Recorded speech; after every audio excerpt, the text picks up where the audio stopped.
So they have a prime minister and a premier and have elected representatives for the parliament. They, Kenyans can vote, and they do vote. They have, I think, 47 states that are semi-autonomous, and so you vote for your locality, and then you vote for the national elections. So they have those rights, but there are other ways that I'll call it very problematic. An issue in the coastal region, which I barely got to, is some child prostitution. They didn't give numbers. I don't have numbers, but I know there's an issue in that region of Kenya particularly. In the interior regions, there was some of the female circumcision issues. And then child labor is big. That's a big issue because families would need their children to work in the fields or to be in the market to sell their goods. And that would be more helpful to them than going to school. Yeah. I'll tell you one other example of rights. And this is about infrastructure. One of the struggles is, I think a nation like Kenya has generally good intentions and they're moving in the right direction, but you just don't have the money or infrastructure to work it out. For example, you'd hardly ever see a police officer in a vehicle. They can't afford them. So they're walking. It's a lot less efficient. So how do you catch criminals in a getaway car if you're walking? Plus, I think in the tradition of the British, not many Kenyans have guns, officers. So you don't have a weapon. I understand that they do have machetes. Almost everybody has them. Most guys have some kind of all-purpose knife thing, big knife. But don't have that. And one time we were sitting in downtown Nairobi, just stuck there in the chaotic traffic. We were in one of those kind of a classic African all-terrain tour van. Obvious who we were. We had to have the windows down. It was just steaming. So the next thing, a young guy reaches in, he sees a pouch in the middle of the back seat, belonged to one of our guys, Dave, and he just like that, grabs it and runs. And we couldn't do anything. We're stuck in traffic. And we watch him run away. We can't even hardly get out, and we wouldn't want to chase him anyway. So finally, we get to a place where we get down. The main police station in the biggest city in the most prosperous country in East Africa, Nairobi. I walk in, and I'm with this guy. I'm going to take care of him and just guide him. He was really upset because his passport was in there and credit cards. So we walk in, and very nice. Finally, they take us into this room, and I'm telling you, all the room had was a desk, a yellow notepad, and a pencil. No computer, no phone. Well, I think there was a classic old phone.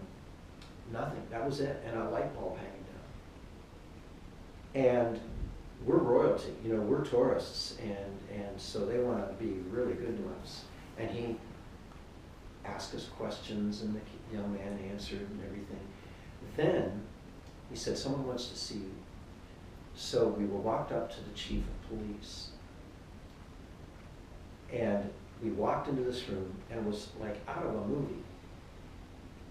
We walk in, and here's this guy in a big suit with a cap, a military-like cap, and medals up and down, behind a huge desk with a big kind of easy chair.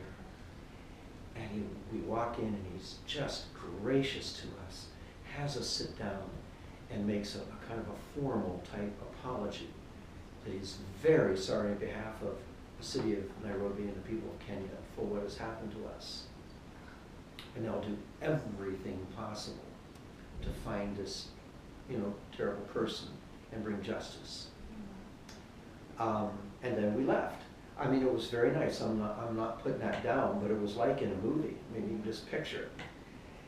And then we got out, and our guide, who was really great, a Kenyan Kamba tribe, really great, Boniface, another Boniface, and he kind of gave us a straight scoop. He said, "There's no way they're ever going to catch it. This happens all the time, pickpockets, and, street stealing. They're never going to catch." But he said, "I'll tell you how he won't be gotten. Vigilante justice." Mm-hmm. And he said, he may not live through it.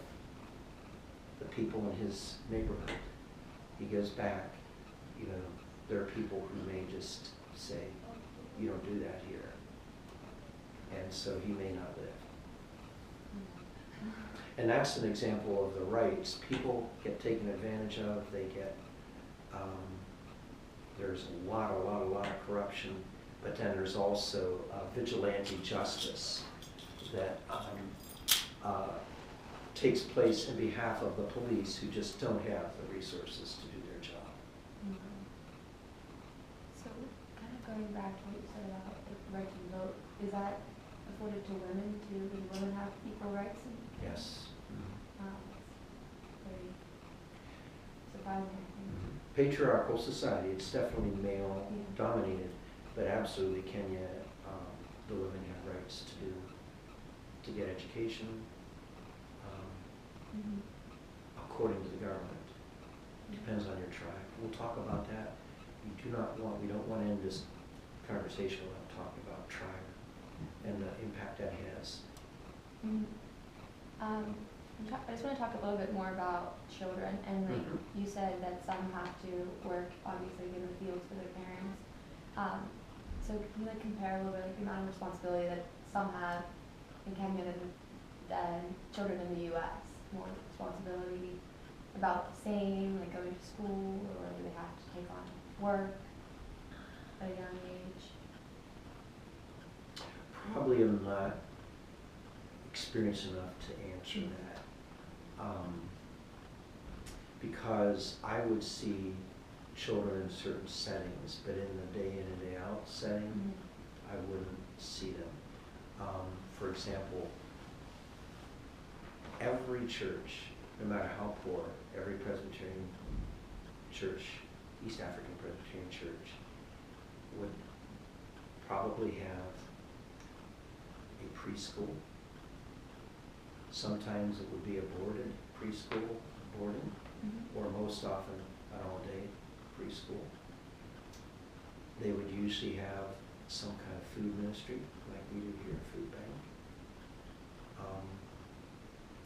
And they might have some other education ministries. Sometimes they would have a school. And so I would see the children, including preschool children, in the preschools and visit them. These children did not have a lot of money. These were not wealthy or comparatively wealthy families. They could be very, very poor, but the churches would do their best to have some kind of ministry. Now they would have a tuition, but maybe somebody else would cover it or help cover it, and the tuitions were dirt cheap, of course. One other thing on that is that the places where the worst of life was, we weren't very much exposed, but in Nairobi there's a place called Mathare Village or Eastleigh Village. It's considered the biggest ghetto in East Africa. Millions, probably 1 million maybe. It's along a river, and basically once you walk into that, you're on your own. I'm sure every child in that area almost just simply doesn't get out. They're there. And the only place I saw where they did was in Eastleigh PCEA, that is Presbyterian Church of East Africa Church, where they had a huge school, preschool and elementary school, packed with adorable kids. And also they had a trade place where you would be taught trades and you could make trades. I have some pottery behind me where they made work out of from there.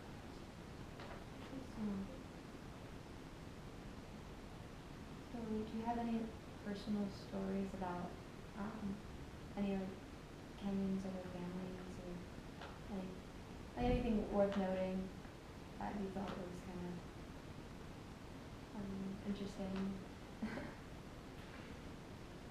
Many, Yeah. many. I need to pick and choose. So, first time I visited the pastors usually have several churches. This pastor had, I think, maybe 9 churches he had to pastor. Some of them very, very hard to get to. Sometimes his car worked, and sometimes he couldn't get parts, so he'd have to walk miles and miles to each church. Had to train elders to help lead. And the manse that they provided for him was really Spartan. No running water. They caught rainwater, and then they would boil it.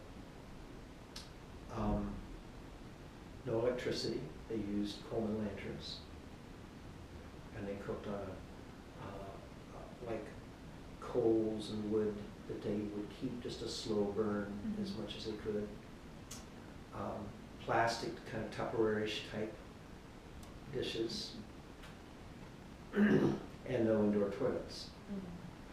So when I first got there, it was very dusty, long trip out to this town and this village, and they said, you need a bath, James and Lucy, and so they heated up water, walked me back into this room with a drain and kind of a pit there, gave me soap and a cloth, and closed the door, of course, and said, okay, go ahead and take your bath, or tell us when you're ready, and we'll throw a towel over the thing.